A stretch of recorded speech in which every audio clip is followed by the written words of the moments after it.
So, for the last 3.5 years, our listeners know that we have focused on the assassination of JFK.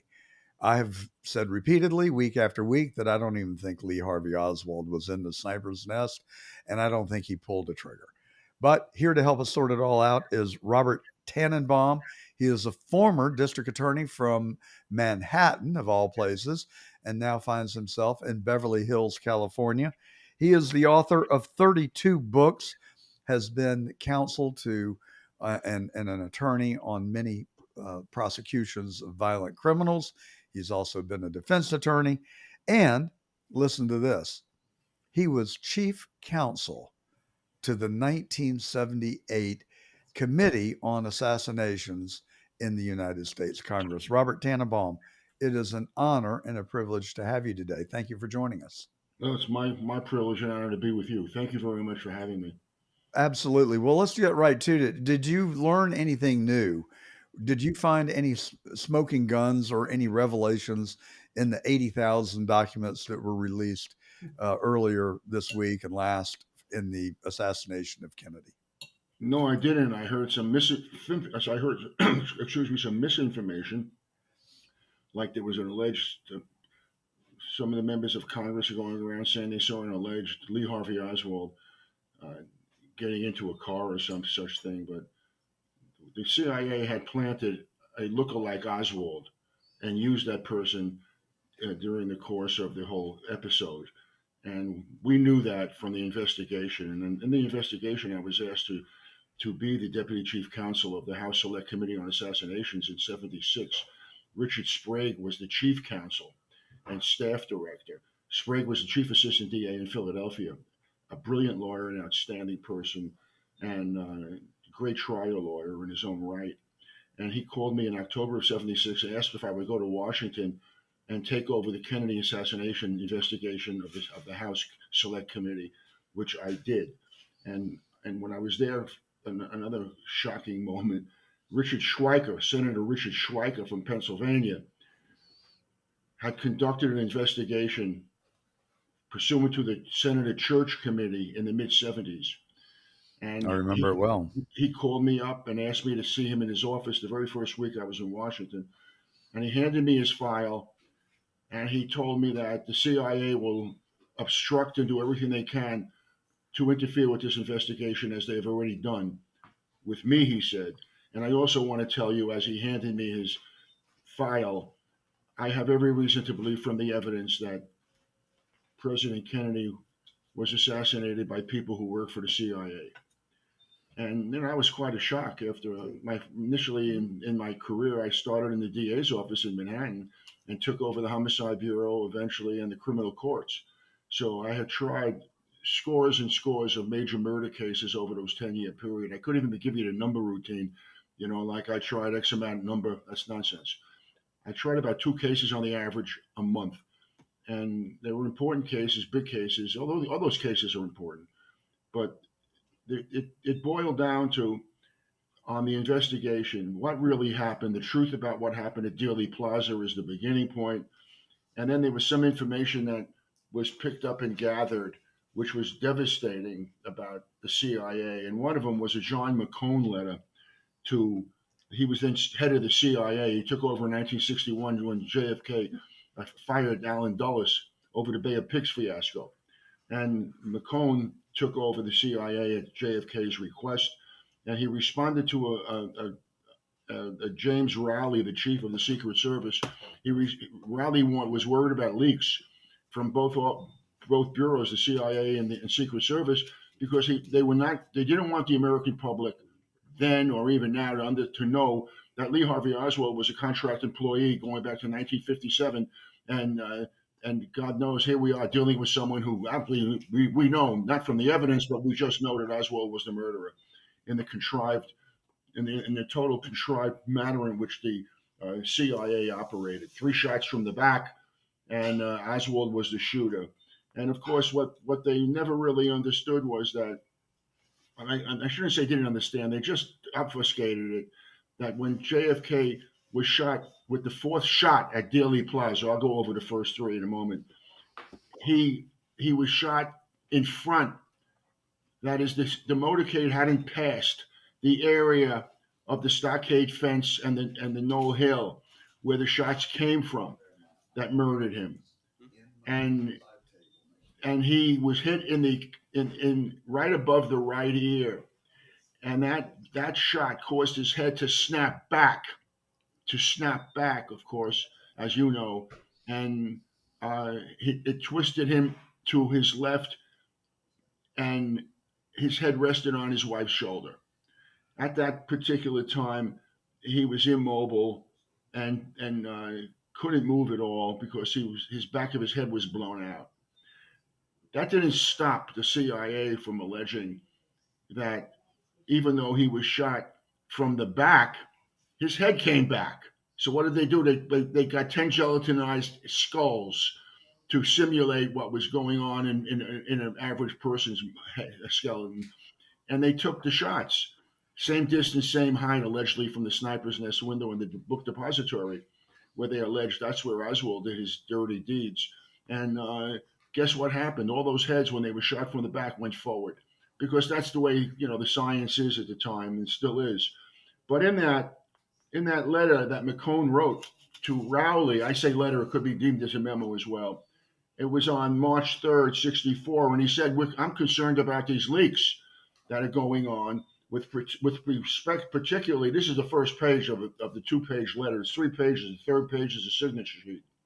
And he said he was very concerned about the leaks that were going on with Oswald and his training and his suspect activity. And he said the reason I'm so concerned, he said, was in substance that if the wrong group of people have this information, it would lead the media to erroneously claim that the CIA and even the FBI were involved in the Dallas action. The Dallas action is how they refer to the assassination. And he said, while the persons involved in the Dallas action were in the employ of the CIA, I repeat that, while the persons involved in the Dallas action were in the employ of this agency, the CIA, as well as the FBI, we can't be involved in fully vetting everyone and holding them responsible over these operatives. You can't do it over 24. That's what was his explanation for this. So here's a letter, basically a memo, wherein the head of the CIA is admitting total guilt. You don't find that generally when you're trying cases, but when you have evidence like that, you look heavenly and say, "Thank you, God, I can take over from here," and on with the trial. So I became the deputy chief counsel of the House Select Committee on Assassinations, and then Sprague and I, Richard A. Sprague and I, went over all of the aspects as we could that were based upon immutable facts. And those aspects that we put together were seen witnesses, evidence of acoustics, visual and scientific evidence as well. And these are none of our opinions are in that report. One of the reasons was we were very concerned that a political committee would in some fashion interfere with the investigation. Neither Sprague nor I, when we went to Washington to start out with this committee in January 1st of 77, neither one of us had any particular brief or anything. We weren't going there to prove anything. We were going there to find out what the facts were and to report that to the American people. And we were guaranteed from the committee members, because we brought it up and said, if you were going to interfere with this investigation, we're out of here. In 3.5 months, we broke this thing wide open, and they then totally interfered. I asked then Chairman Lou Stokes from Cleveland, Ohio, Congressman, to give me the subpoenas on the CIA's materials. I had information that the CIA had in fact had memos regarding their participation. And the only question we had at that point was whether or not this was a CIA operation to murder the president, or it was a rogue. It was a rogue operation where people like those who have been involved in various activities, criminal activities, were involved. And Stokes told me they're not going to give you the subpoenas. So I said, why'd you hire me? I told you not to hire me because I'm never going to compromise on social truth. Sprague said the same thing. And he said, well, the majority of the committee, he said, will never thought you would break through this mess. I was stunned. Again, it was like, why go forward if you think you may find out something that is devastating uh, with respect to the truth? It's devastating.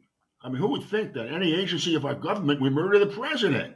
What is that like? We found this out now, past the potatoes. I mean, we just go on with our daily Well, movements. that's frankly my concern. I think that the majority of the American people today believe that there was a plot to kill Kennedy, that there was a conspiracy, proving that the conspiratorialists have been right for 60 years, and the people alleging that they were conspiratorialists were the people that were conspiring or had conspired.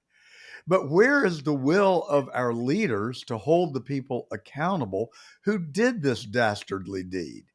Why is J. Edgar Hoover's name still on the FBI building? Why isn't it ripped down? Why I is Lyndon Baines Johnson's name on the side of schoolhouses? I Why can't. isn't his name removed? And why don't we at least acknowledge the truth as it is? I could go through, we could talk about the evidence that it was a CIA operation. I mean, that one, there are three things that really stand out to me. Ricardo Morales, known as the Monkey, was a contract CIA worker.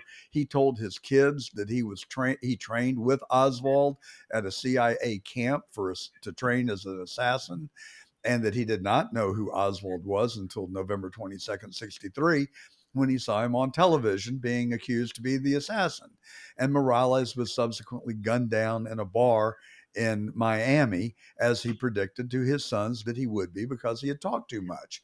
And then there is the Watergate burglar, E. Howard Hunt. No one denies that he was a CIA agent, and he gave a deathbed confession to his son, again in Miami, St. John Hunt, and said that he was in Dealey Plaza. He was part of the CIA cleanup crew. I mean, how much more evidence do we need before people will say, look, this is wrong. It is morally wrong. It is legally wrong. And it stains our country. And it was the day this country lost its innocence. And to me, the day we lost our moral authority to lead in the world. To That's me, easy. that is the genie that needs to be put back in the bottle, because this world needs order and this world needs leadership. Who better than the United States of America? But not while we're unfit to lead. That's my paradigm. What do you think? No, I look. I say exactly the same things, believe it or not. And the notion that J. Edgar Hoover's name is on a building, the whole thing with it, with the FBI, and for McCone to have written this note down to the head of the Secret Service, and that they're worried about leaks, but they're also worried about some of these leaks could be used by the media to indicate that, guess what, the people who were involved in the assassination worked for the CIA and and the FBI. It's so stunning and shocking that unelected people, the bureaucrats, have such an enormous hold, a headlock on what's going on in our country. And when you say America was the last great hope, I couldn't agree with you more.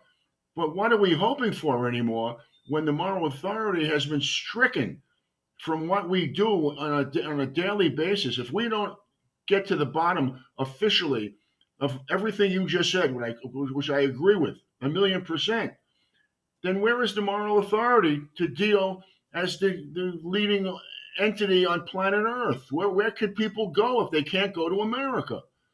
And that's what is so stunning about this. The media lost control of this case. It's been alleged from day one, and they've been paying back ever since, so that they have become a wing of a political party, an operative wing, a cheerleader for a political party, which the founders never dreamed would happen. They believed that the media would be truth to power, and that's not the case anymore. And that's one of the reasons why, because of the corrupt nature of our media, that there was so much more credibility with respect to these violent protests and other things, anti-Semitism on campuses, et cetera. We're falling apart at the seams here. And that's why the work you do is so important. All the people you can get in touch with and get the truth out is the only way we're going to defeat this problem we have. Well, we've done our best. We've had David Talbot on, who authored The Devil's Chessboard. He concluded that the CIA killed Kennedy. We've had Roger Stone on, The Men Who Killed Kennedy, the case against LBJ.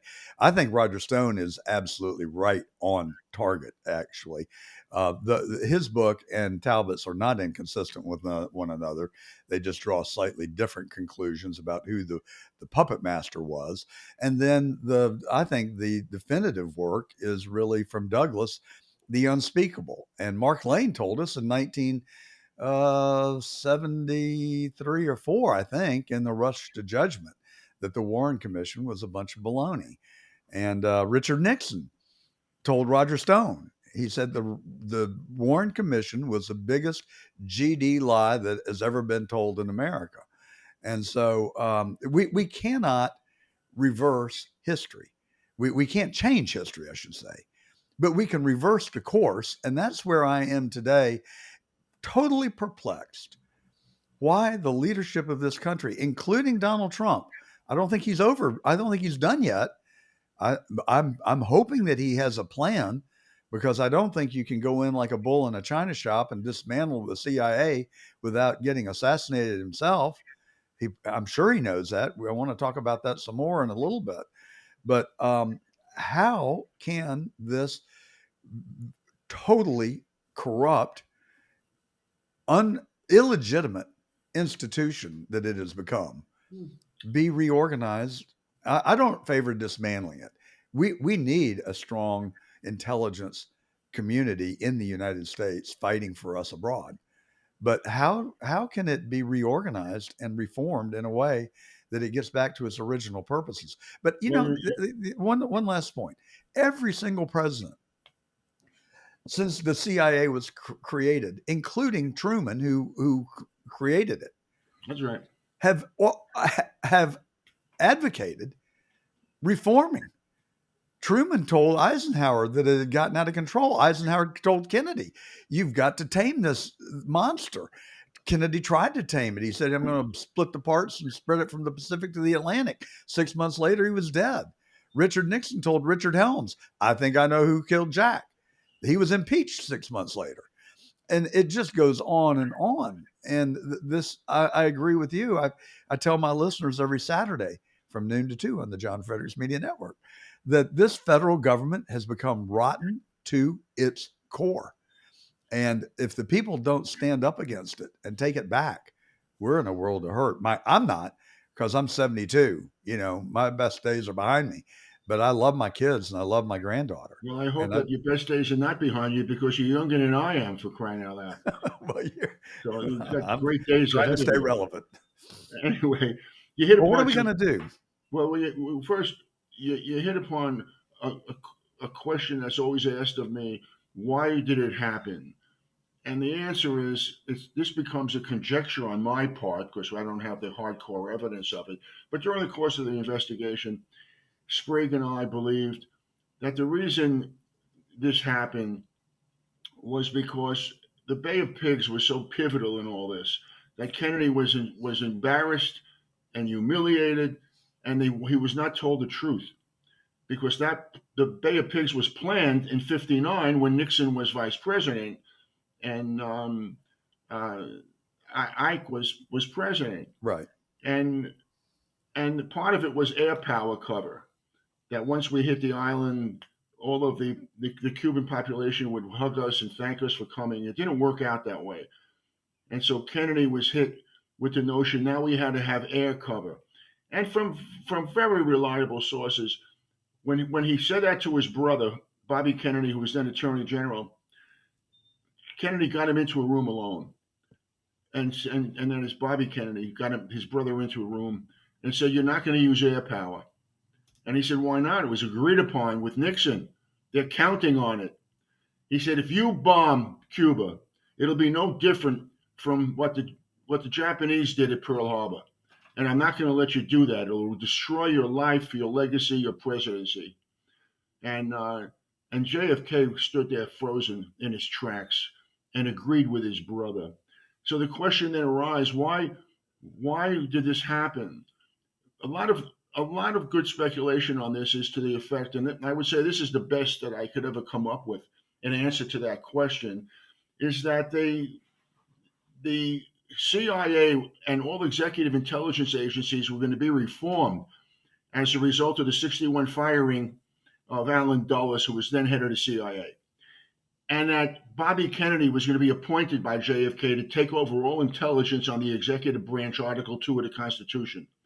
As you know, and I'm sure your listeners know from listening to you, that every executive department has its own intelligence, and that Bobby would be in charge and there would be no more a CIA. And that is the only rational explanation I can give you, because the outrage to engage in the assassination of a president is the ultimate of a coup d'etat. And the media never reports it as a coup d'etat. It's always, these deranged individuals who, and they bought in to the three shooters routine, this phony probe that they had going at the time. So uh, this was a pretense of a probe, because they already knew what the final aspect of their alleged non-investigation was, and they had a self-determined conclusion. But as far as what we're talking about now, in my opinion, and I agree with you, that the only way we can resolve this issue is from a strong president who understands the importance of what we're talking about. It's the very, very sense of morality that America is mankind's last great chance that's at stake. And I don't know whether or not the president has that kind of feeling. The release of these 80,000 documents is a farce, in my judgment.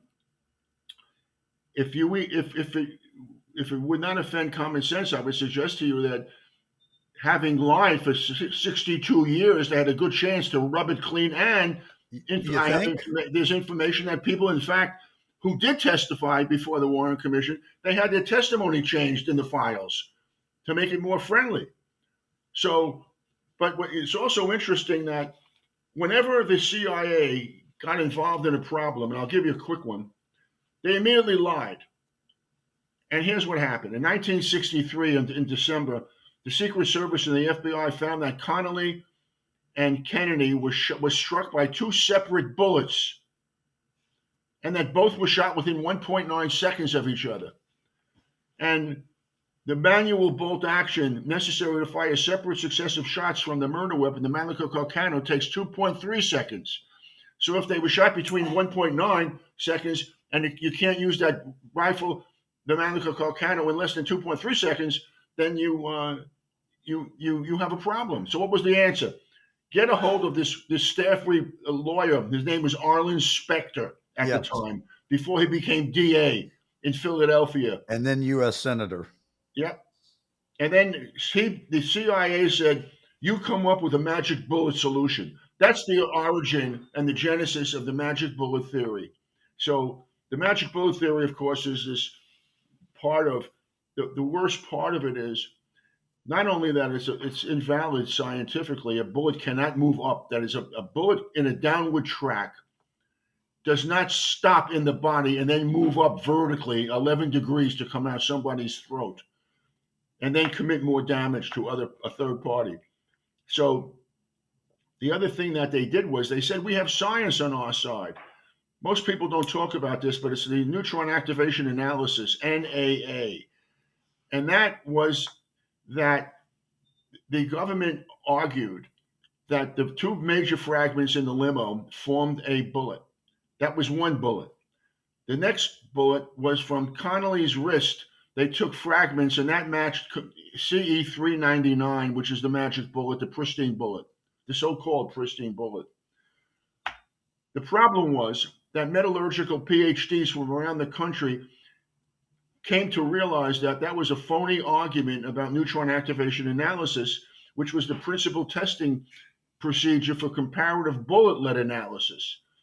And they determined that you cannot match a fragment to a fragment or a fragment to a bullet. And once that happened, the FBI was very concerned because their agents in court had been arguing you can under oath in criminal trials. So the FBI then asked the government to come up with the 10 experts of metallurgical PhDs. The PhDs came up with the answer: you cannot match a fragment to a fragment and a fragment to a bullet. And so the CIA, the only lab was the FBI's, and on September 1st, 05, the FBI closed down its lab of the NAA, neutron activation analysis, that the government, the CIA was arguing was now they had science on their side. And if you don't believe in their science, then you believe that the earth is flat. This is what they were going around saying.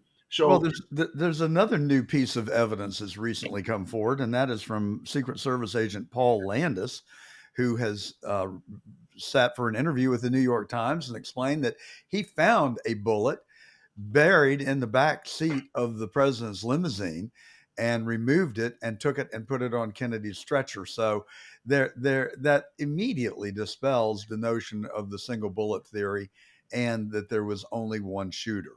So I mean, to me, the evidence is so overwhelming that we've been lied to for 60 years, and one of the most disappointing things to me. I mean, I look back on my life. I remember the day that I learned that there really was not a Santa Claus. It was a big disappointment as a little 4-year-old kid. I remember it like it was yesterday.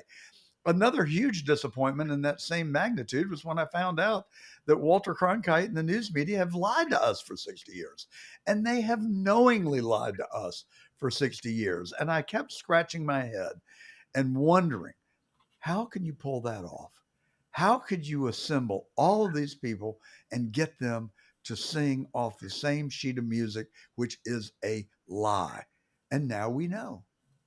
We know from two sources. Number one, when Elon Musk bought Twitter, Mike Taibbi went into the files and found that the FBI had paid Twitter $3.4 million to censor and cancel people if they said anything contrary to the government narrative on COVID and the vaccine. Now we learn that Axios, or Politico, I'm sorry, has received $8 million for subscriptions from the federal government. And they paid $75,000 and $100,000 for a subscription that you can get from the same information from the Wall Street Journal for $3.50. So they're basically they have been corrupted. We also know from another book that I read, I can't recall the name of it, but the CIA has infected virtually every government of the United States. Every federal government agency has got FBI or CIA agents embedded in them, including the White House and the State Department and the Department of Defense. And we also know that they have embedded themselves in most major news outlets. When you're watching somebody on television, you don't know if they're really a CBS employee or an employee of the CIA. I think as I'm saying these things, I am saying I'm questioning myself. Are you sounding like some kind of a crazed lunatic? But the fact of the matter is, there's more than ample evidence to support the smoke that we are seeing. And I just don't know how you rein it in. I was also told by a national journalist who's been in Washington for 30 years that she believes that you can count on both hands the number of congressmen and senators that are not corrupt or compromised. And I just think that we've gotten into a point, and I don't know if we can get it back. And I don't know. Do you feel safe in talking about this stuff? it's not the faith in our government as much as would be the faith we had, for example, in JFK. That was the whole Camelot issue, Yeah. that we believed things would be a lot different. And we didn't believe in the due process nonsense first the trial, then the sentence. But what if the defendant should be declared not guilty? All the better. All the better, says the Queen. But there's another fact I wanted to pass on to you. It's very rarely spoken about, and it comes from Dr. Robert Shaw, who was a thoracic surgeon who dealt with uh, uh, Connolly, Governor Connolly. And it was right away after the shots were fired. And as he was talking into the microphone, as doctors do when they're doing their analysis on the scene, Robert Shaw said, there's a 27-degree declination of this bullet going into Connolly in a downward track. Now, why is that important? Because totally unbeknownst to him or anybody else at that time, there is a 27-degree declination from the rooftop of the county records building facing westerly on the rooftop on Elm Street where the motorcade was moving. And the point from the top of that building to the point of impact was 27 degrees. So when we talk about other shooters, that is an example potentially of other shooter from a place that makes more sense than from the depository where there might be obstruction and the angles are different. This was a direct shot. If the 27 degrees means what I'm suggesting it means, then we have yet still more evidence of what we're dealing with. But it has to come, the issue here is it has to come from within. That is to say, from within the executive branch to say we can't deal with this anymore. And Trump, as far as I'm concerned, was an important person to win in November. The November 5th election, it was important in my mind uh, and my concern about getting at least some truth out that that happened on November 5th. But whether or not he's taking this stuff as seriously as he should is still it's not been determined yet. Because if we go back to the first term and people are talking about why didn't you release the documents then? And he said, well, if you saw what I saw, you wouldn't release the documents. What answer is that? That's not an answer to our problem. That's a participation in our problem. Well, Roger Stone told me, he said that he asked Trump what was in the files. And he said that the only answer he got was, oh, Roger, it's really bad. It's really bad. Well, there you have it. I mean, that to me is why I wrote the book finally, and it's all based upon the evidence. And it it was I did the book as if I were prosecuting those who were guilty of the lying, and I demonstrate the lying, all on the evidence, and then I want to exonerate all those people who spoke truth to power. The worst thing we do in the government, in the criminal justice system, is charge, indict, and convict innocent people. And if that goes on in the country, we might as well close shop here and travel to the mountains to protect ourselves and our families. No, So, no, I don't intend this disrespectfully at all, but those are shocking words to me coming from a former prosecutor. I mean, that has a serious ring of truth to it. well, believe me, You're in a it's position stunning to for me to know. get. To know. It's very stunning for me to get involved in this whole thing the way I have. But what I've dealt with, and that's why I dealt with this with Sprague as and we kept our distance from anything that was not scientifically corroborated or otherwise factually corroborated, so that we would be satisfied that what we found, whatever it was, we would report to the American people. And that's when we both resigned. And after 3 months, when they said that it's over, we're not going to support you in getting subpoenas and other evidence. So we said, thank you very much. This is not our committee, it's the Congress's committee.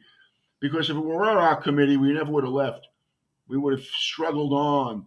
But what's the point of struggling on when you don't have access to the evidence? And that's not something we did not want to do. And I commend Sprague for going along with my position, which I told him I would not continue at all with a phony investigation. And that's the bottom line here. Well, do you have a list of people that are still alive today that have knowledge of Kennedy's assassination, personal direct knowledge, No, or no, I close don't have such proximity? a list. Well, I'll give you two people that I think that I want to talk to. One of them is living about 2 hours north of you, I believe, is where she is. Ruth Payne. Oh yeah, She well, was the Big Pen person is who. definitely a CIA asset. There you go. Well, why is she not being subpoenaed and brought before the House Judiciary or Oversight Committee or Anna Paulina Luna's committee, put under oath, and asked, who was your employer in 1963, and how did you know Lee Harvey Oswald? Because she's the one who got Oswald the job at the school book depository. Yeah, 6 weeks before the assassination. And she was also friends with George de Mohrenschildt, who is alleged to have been Oswald's CIA handler. He's another tragedy DeMar who. Shelton is another person. I gave DeMar Shelton. I had him given a subpoena to appear before the grand jury where I could question him. He received it in the morning, the subpoena, and then he allegedly killed himself that afternoon with it from his home in his home in in southeastern area of Florida. So yes, you hit on two people who are very important. He But was Ruth 3 miles Kane, from where I am sitting. And, also he had an interview that morning with a reporter at the Breakers Hotel. They broke for lunch. He went home to refresh and I guess get something to eat. And they were going to resume that afternoon on the Kennedy assassination. And he was never able to return to complete the interview. yeah, because And he got. I had that. It's amazing you mentioned that. I had him. Gaten Fonzie was the investigator that Richard Sprague used in Philadelphia, and I asked Gaten, who was working now for me on the committee, to subpoena him. That's DeMarnshield, and he did. And as you correctly say, after he received it, in the afternoon, he took his life. well, And the signalman at the train yard who supposedly was a witness to people behind the fence in the grassy knoll was to testify before your committee in 1977 or 78. He was spent the night in a hotel in Washington D.C. in preparation before he was to testify the next morning, and he woke up dead, just like Dorothy Kilgallen did hours after she interviewed Jack Ruby, the only journalist to have interviewed Jack Ruby in prison in Dallas. yeah, Um, the police officer you mentioned, John Marshall Smith, I believe was his name. He went to the grassy knoll area, the stockade fence, because people were saying shots were being fired from there, and indeed they were. And he saw this individual walking to this station wagon, and he said, "Stop." He pulled his service revolver out and he said, "Stop." And this person stopped and flashed Secret Service ID. The problem with it was everyone in the Secret Service was in the motorcade who was in Dallas. So there he was with one of the killers, in all probability, and the guy walked away, and that was that.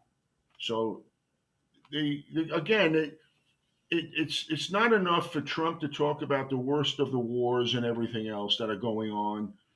Um, but this issue can only be handled by the chief executive directing not just disclosures here, but accountability here.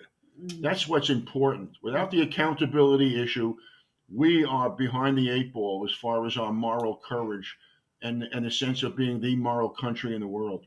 I have the paradigm that this monster that has been created cannot be tamed unless we resort to drastic measures. If I were Donald Trump, I would assemble the most loyal, patriotic members of our military. I would assemble a platoon. I would assemble a small army and have them go to the CIA headquarters, summarily suspend every member that works at Langley, seize control of the files and the servers and everything else, get to the bottom of the things that they've done, and have a cleansing of our federal government. That will never happen, but something dramatic needs to happen. And I'll tell you why I worry about whether it will. Let's go to July 23rd or July 13th, 2024, in Butler, Pennsylvania. If that wasn't JFK 2.0, I haven't seen it. They intentionally omitted the building on which the shooter took his position from the secured perimeter. It was carved out like a piece of pie, a piece of a pie. The perimeter is perfectly uh, cylindrical, except for the AGR building. They intentionally omitted it from the secured perimeter. You're right. Then the sniper, the counter sniper, waited a full 12 to 15 seconds, allowing the shooter to get off 8 rounds of ammunition before they took him out. Now, the shooter's DNA was hosed off the building within a matter of 2 hours, and the body was cremated 10 days later without any involvement of the parents. It smells to high heaven. Director Cheadle obscurated, pivoted, did everything except answer the questions that the Judiciary Committee asked her. And Ronald Rowe threw a little temper tantrum when he was there and started talking about his service to the government during 9/11. He didn't answer any questions either. And it just, you're a prosecutor. I mean, what do you think when people start engaging in those kinds of activities? Well, this whole issue, right away, there was a very troublesome issue that popped right out. And this is not the first time this has happened. They're on different channels. Now, they were 50 yards away from me, from the president. And anyone who knows anything about any of this, when you have your team, your Secret Service team, at the very least, they can talk to each other from on a rooftop or from even in an elevator, the kind of technology we have today. So this is not the first time that they alleged they had different channels. They couldn't talk to each other, and it's something they use so that the public will say, "Oh, that's why they couldn't get together because their microphones weren't properly applied." This is the kind of nonsense that goes on. It's the very issue that you've been raising. Very importantly, is we need the ultimate trustworthy people here, and they do exist, to get together, appointed by the president, and publicly go forward to do the right thing here. Because if we don't do it, it gets worse and worse as time goes by. It will only continue to get worse. And I was very late in life accepting the notion of evil. I had this sort of, not a conscious belief, but a subconscious belief that some people were just born into better circumstances than others, and they had better role models and they had a better chance. And at some point, I changed my belief, and I recognized the existence of your real pure evil. Well, you And I clearly have come to the conclusion that that is exactly what we're facing, that there let, is let me just real say, pure evil that has well, let me infected tell you our something. government. That is the exact reason why I did my book. It's a book about good and evil on the issue of this entire case. And I did it because I wanted the time had run out, as far as I'm concerned, about moving forward in the best years of our lives routine. But I wanted the country to know that the evil exists, and evil has done us wrong because we haven't had enough people fighting evil face to face. I made a deal on high that I wanted to deal with evil, and I would do it in a courtroom to bring those evildoers to justice because of the rules of a courtroom, the rules of evidence, and so on. And I was capable of doing that for 10 years when I was in the Homicide Bureau and so on, and ran it. But what you're saying is the major reason why, when you read the book, um, and anyone reads the book, they will come to understand the true nature of evil. So that's why I did that day in Dallas in the book that Oswald did not kill the president. It's all about good and evil. And it's a total dedication we have without fear or favor, by the way, in order to engage in this experience. And I thank God I was able to do it for the years that I was able to do it. So including now, just talking to you, frankly. the book that Robert is talking about, so that everybody is clear, it's called "That Day in Dallas." Lee Harvey Oswald did not kill JFK. Where do we find the book, Robert? Well, right now the book will be published. They're telling me in May 20, and this is all. Hopefully, people will order the books from Amazon? Amazon, yeah, and that they'll be able to reserve their book, and that will help us with respect to the notion that there will be a buzz about the book that people want to read, and they're telling their friends to read as well. So that's the way to go forward. But on May 20, I've been promised by Regnery, the publisher I wanted to publish this book because I believed in their ability to withstand the pressures that are involved in this book. That the truth will come out. So I'm overly delighted that Regnery is the publisher, and I'm overly delighted that we have this time to have people like yourself and others perhaps talk about it as something that you would recommend. So Well, that's I where can't we wait are. to get a copy of it. If but I'm not willing to just get a copy. I want an autograph copy, and I'm willing to send you the. I'll send you the $20 for it too. No, no, I don't want any money for it. Well, look, I want to go back and talk about Butler some more.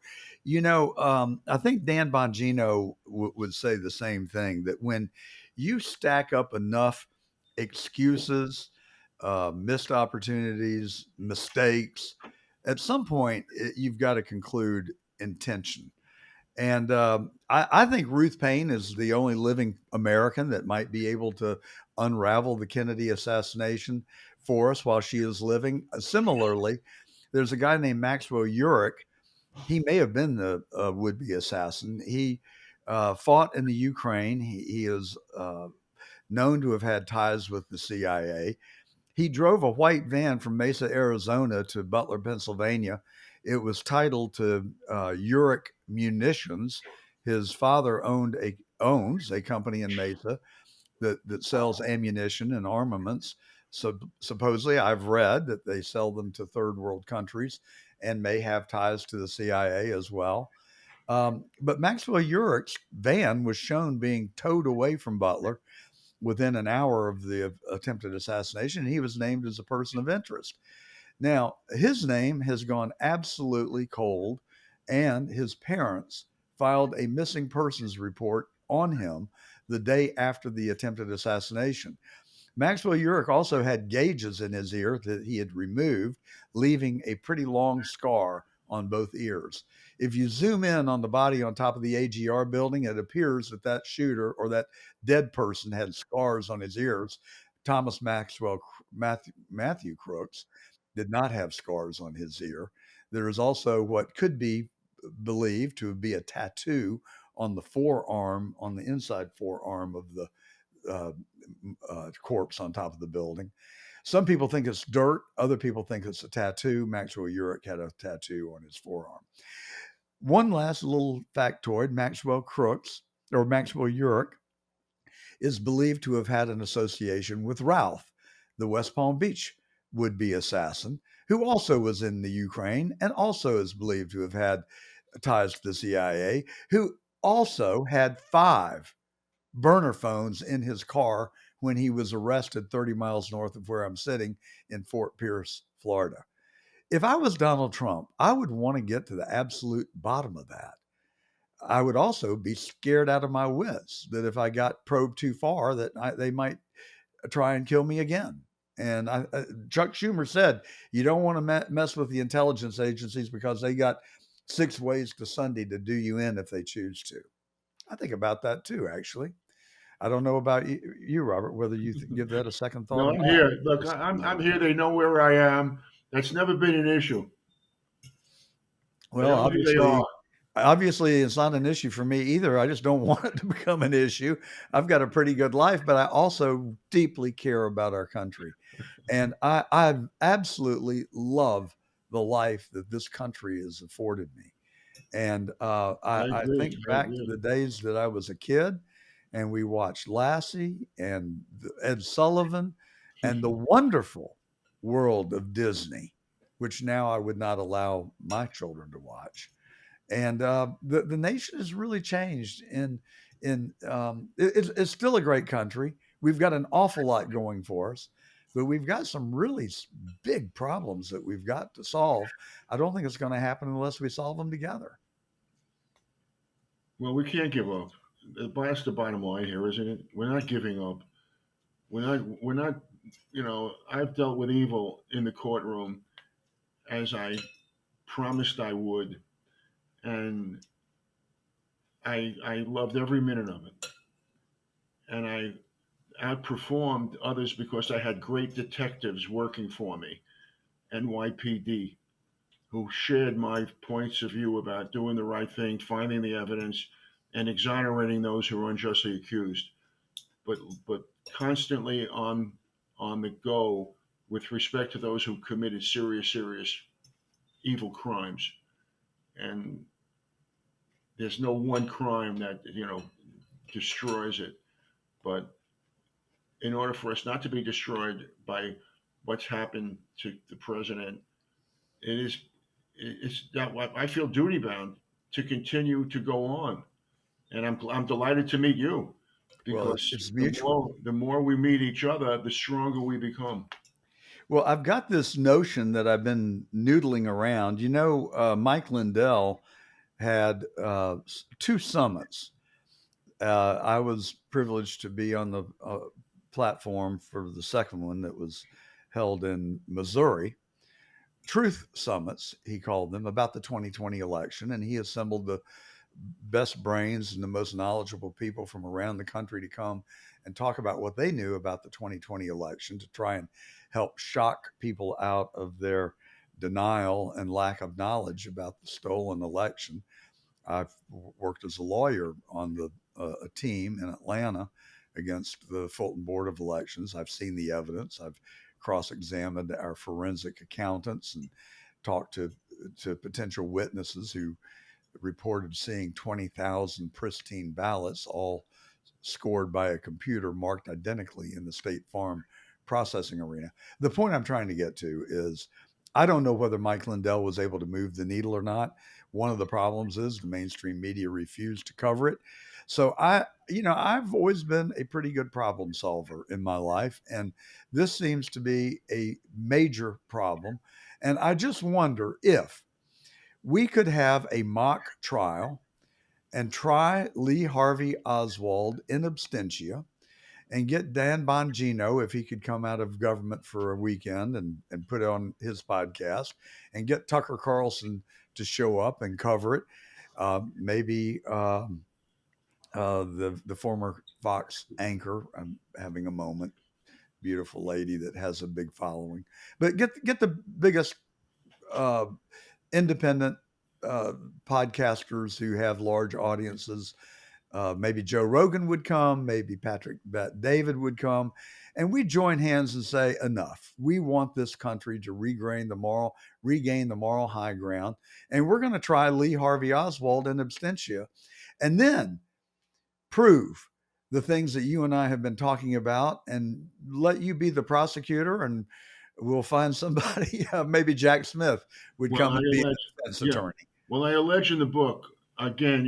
That day in Dallas, I allege in the book that, from my experience, very unique for the straight 10 years of all those cases we had in Manhattan, murder cases, that Oswald in the book, that Oswald could never be convicted of a crime Not a of snowball's killing chance. the president. Yeah. And if that being the case, one has to answer the question, then why has he been alleged to be the sole shooter? The trial would indicate that he was not the sole shooter at all, and he did not kill the president. That's what the trial would elicit.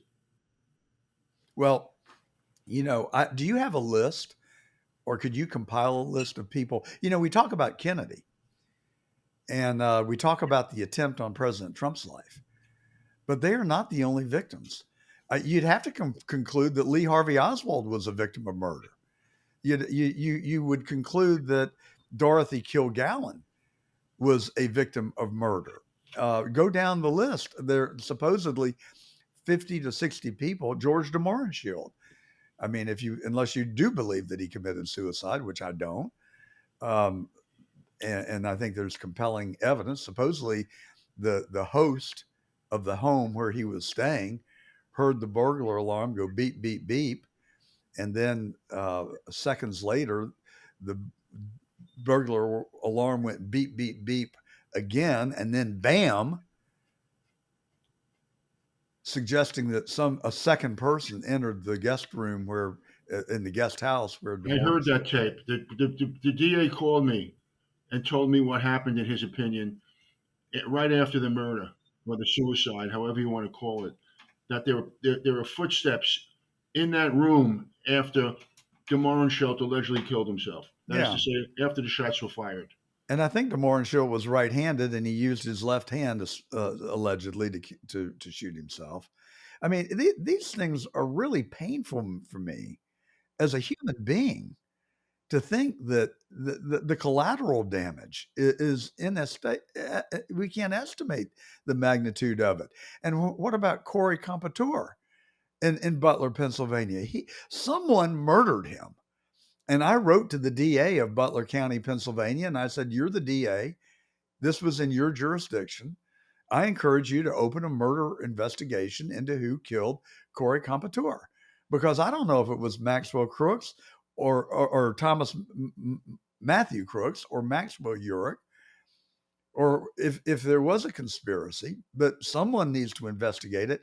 It's being completely swept under the rug. The mainstream media refuses to even talk about it.